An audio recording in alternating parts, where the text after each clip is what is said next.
Indeed, to pass Adkins. Good run by Zellner. He's only 23 years old, but doesn't quite catch the Olympic champion and world record holder. Gary Cadogan there to left of picture.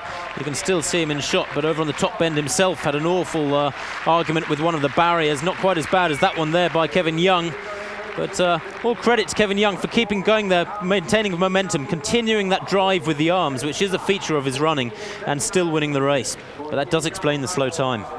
And that right ankle of his, I wonder if he's done it any damage, because he certainly landed awkwardly on it after clattering that hurdle. 49.61, well, he'll run a lot faster than that, won't he? Terence Zellner, I wonder if he'll ever come so close to beating the Olympic champion.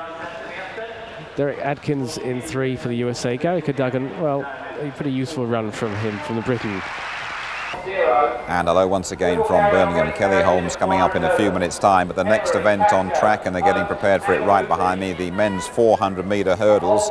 John Ridgen sadly injured. Chris Akabusi on what I suppose you have to describe as his farewell tour. Well, really the way is open for the young Lions to make an impact.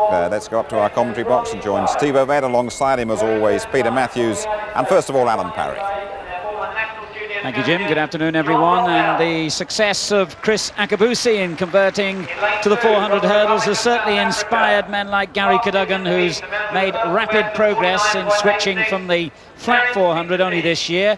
And much the same can be said of his main British rival in this race, the Yorkshireman Peter Crampton, the former European junior champion on the flat. Both big men, as you can see, over 6 feet 3 inches tall. Powerful runners, of course, but obviously still coming to terms with the technical requirements of their new event. But there will be quite a domestic battle, I would think, between those two. Chris Akabusi, incidentally, has now retired from international competition. And he obviously is one of our men who has the qualifying time for the World Championships of 50 seconds. Gary Cadogan, who we saw a moment ago, is the other. And John Ridgen set that time last year, but he's out injured at the moment. Max Robertson, another of our top hurdlers in this event, has also retired. So there's a definite gap, if you like, in the selectors' thoughts. Here's the full lineup. John Rothwell of the United States, former junior champion in America, and he won his heat yesterday. Ferenc Peters, fastest qualifier in the heats, the South African champion. Gary Cadogan in lane 3. Steve Coupland, who's been 4th and 5th in this race in the last 2 years, in lane 4.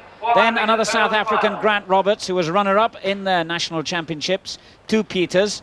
Lawrence Lynch, the experienced Haringey athlete, previously a runner-up in these championships, in 6. Peter Crampton in 7. Mark Davidson, the Scottish record holder from Edinburgh, completes the lineup in lane 8.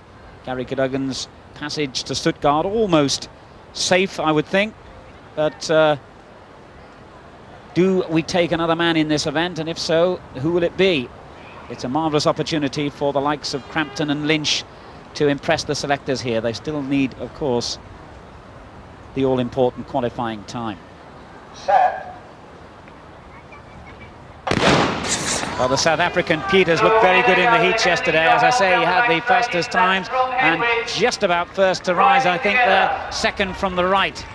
Going well is Gary Cadogan, though, in the white vest and blue shorts.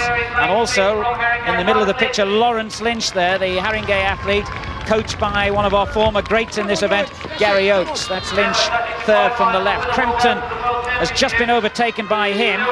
So Lynch and Cadogan will be fighting out the leading positions when they come into their home straight. A stumble there by the athlete on the outside, Davidson. And it's a big lead here for Gary Cadogan, although he had a problem then on that hurdle. So too did Lynch, who's lost a lot of ground.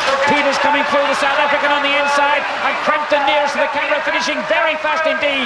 Cadogan got first place, Crampton second, Peters was third, 50.61 the winning time. And Gary Cadogan shakes his head. He knows that he made a lot of mistakes in that race, but equally he knows now that with the qualifying time and victory, he's on his way to the World Championships. Well, this was just before the stuttering here. You can see Gary, I think what happened was he was fighting into that wind down the home straight, and also I think he was running so well that his stride pattern wasn't really what he expected coming into that hurdle. Stuttered over that previous hurdle and hit that one badly, but give him his credit where credit due. He kept working hard, and from the outside there, Peter Crampton came through to snatch a good second place there from Peters on his inside. So those two athletes did very well under the conditions. This is the head-on camera here. You can just see he really did stutter there, but I think, as I said before, he was running so well up until that hurdle that he realised when he was coming into it that he was in the wrong form of stride pattern. Hit the last hurdle as well, Gary, but look, he is digging deep for that. He knows he really wants to win today, obviously, to get that place or to justify the place. He's got that, and I think at the end of the day he'll go home quite happy with the result. Now have a look at Gary Cadogan, Britain's only representative in the 400-metre hurdles, and the United Kingdom champion, coached by Gary Oakes. He's taking on the mantle of Chris Akabusi. He's only a youngster in experience terms when you make that comparison, and he's here when we expected also to see John Ridgin injured once again and going so well last season. It's such a shame that